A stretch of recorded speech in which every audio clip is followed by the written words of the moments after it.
de mon cher ami, l'honorable Ramano, allons revenir aux choses plus sérieuses, la motion of no confidence. Je ne vais pas dévoiler devant la Chambre, Monsieur le Président, mon ami l'honorable Ramano le sait, qui était parti voir le docteur Dhananjay Ramful avant les élections pour avoir une investiture au sein du Parti travailliste. Anyway, Monsieur le Président de la Chambre, la mauvaise gestion de l'économie, la fraude et la corruption et une dégradation de nos valeurs démocratiques.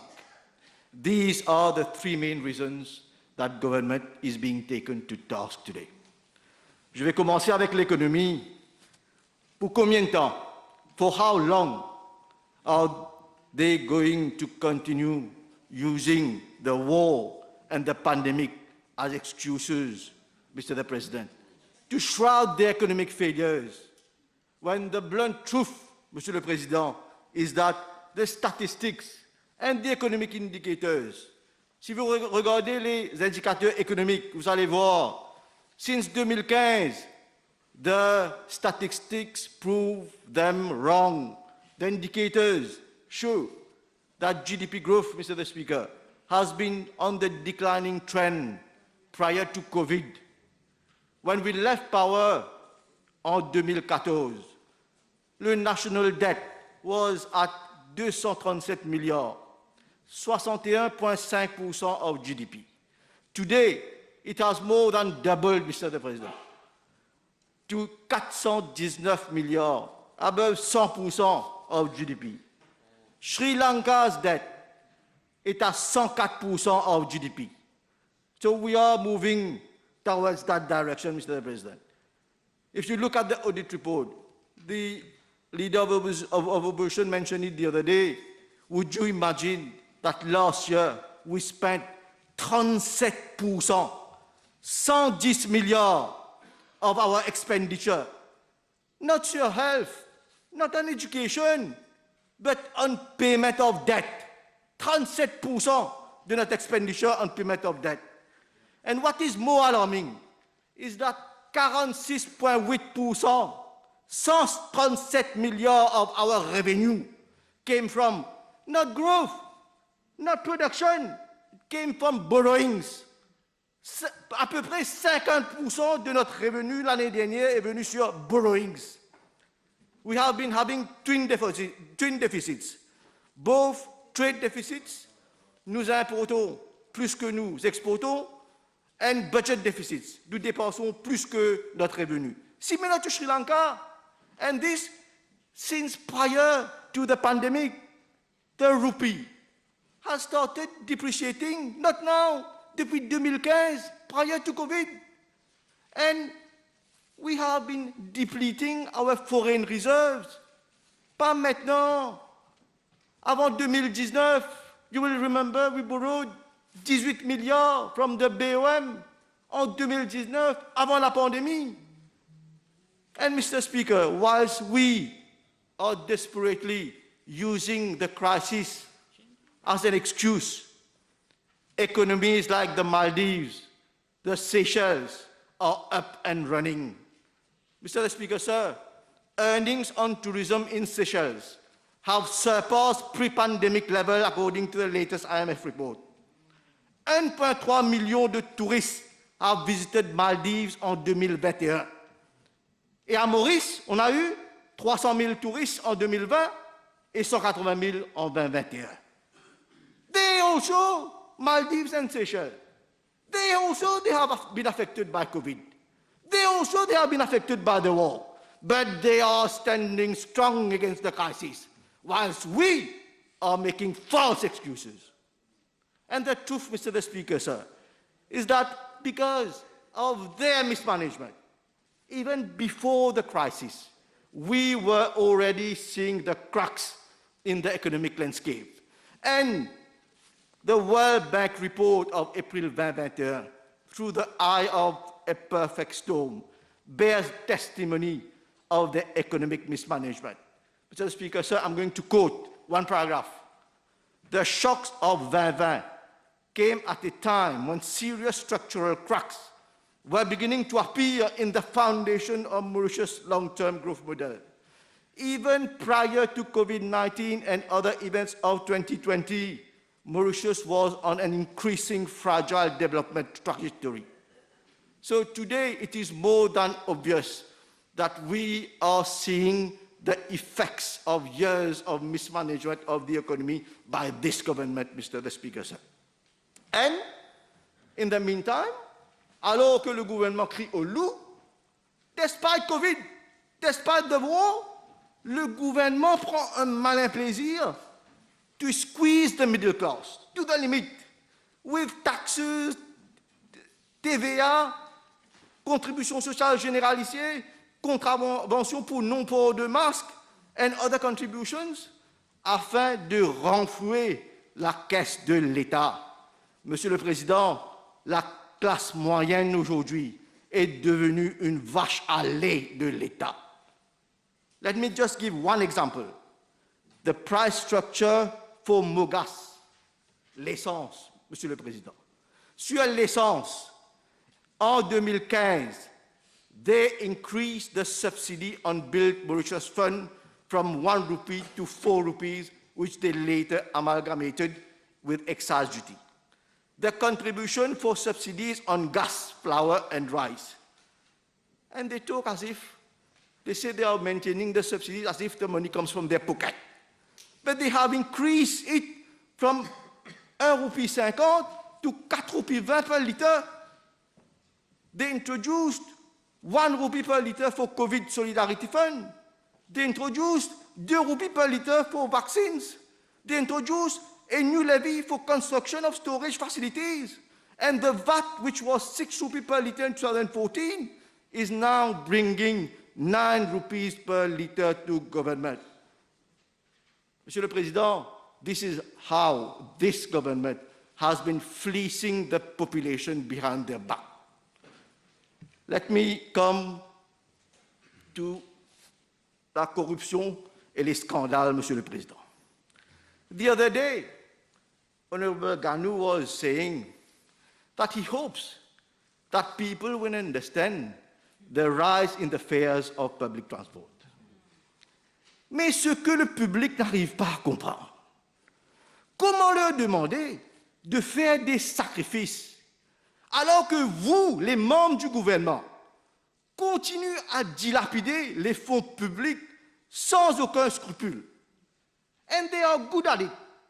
Let me just give a few examples. Dubai Expo, 43.9 millions of taxpayers' money spent in Dubai without any assurance of any return on investment.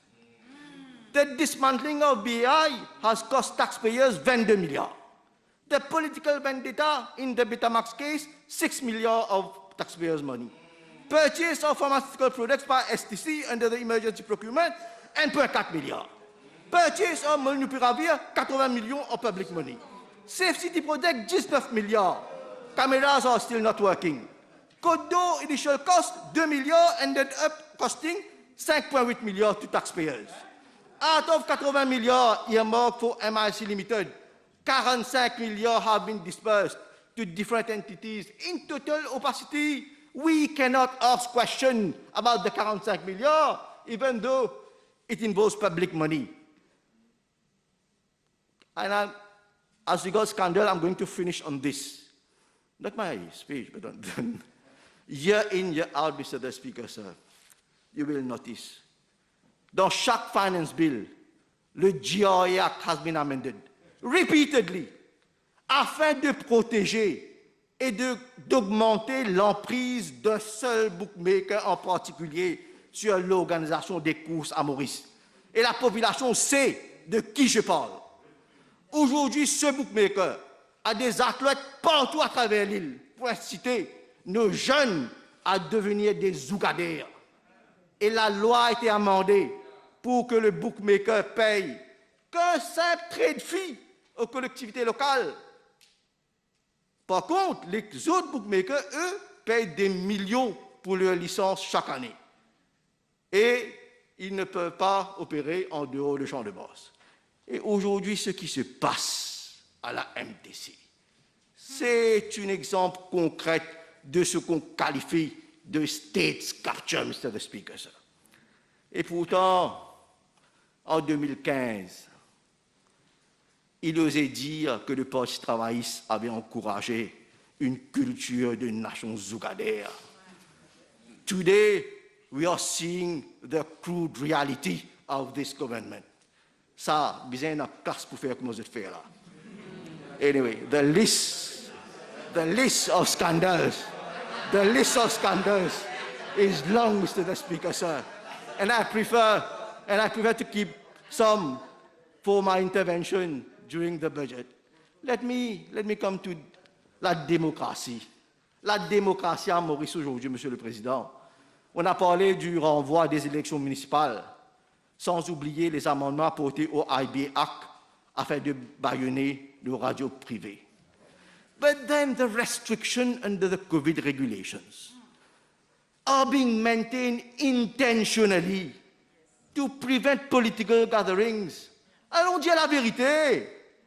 Allez voir le jugement de la plus haute cour de l'Inde, delivered last Monday, which says that restrictions should be proportionate to the sanitary conditions prevailing in the country. When all countries are removing restrictions, here, with 15 cases, they are restricting the fundamental rights of citizens. What are they scared of? Attention que les gens se manifestent dans les rues. Don't worry, they will not manifest in the streets, but they will surely manifest in the voting booth on election day, Mr. the President. There is a general perception that our institutions are at the beck and call of government. I will just take two examples, la police et la MBC. La police today are very alert when it comes to arresting and detaining citizens for insult against ministers, for uttering the word, I won't use the word, GOPIA, as if you're saying, allez de bouffon, and you're detained one night in the police cell. But, Mr. the Speaker, sir, the murderer of Kisnan is still at large. Les drug traffickers of the 95 kilograms of cocaine secured at the port is still unknown. The suspects in the case of importation of drugs in the gas cylinders are yet to be tried and convicted.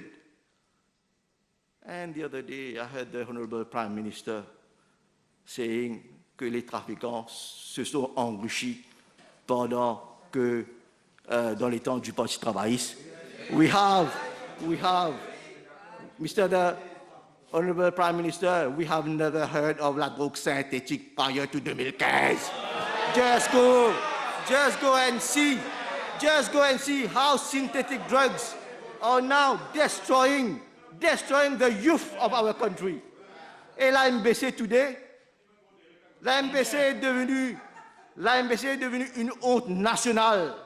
La censure du message de Noël du cardinal Piat and the disciplinary committee instituted against the journalist Manisha Juti for not taking the interview of a government member are but a few examples of the level of indecency. Try to conclude. I will conclude on this. Now, since last week, a new political program is being aired every Thursday on Best FM in Bhojpuri, Mr. the Speaker, sir. Very good initiative. But you know what, Mr. the Speaker, sir? Only government members are invited. Yesterday, Mr. Honorable Vikash Chedi was invited. Pour faire les louanges du gouvernement exprès. Et exprès, ça a été fait exprès en Bhojpuri afin d'anesthésier une certaine section de la population. If MBC wants to be fair, call Honorable Ganga Prasad. He speaks Bhojpuri better than you, and he's going to tell you the truth about this government. Let me tell. I'll finish on this. Let me tell them. I've already given you 2 more. Let me finish with this. Let's do it. And you're repeating too much. Too much repetition. So the floor is to the next orator, who is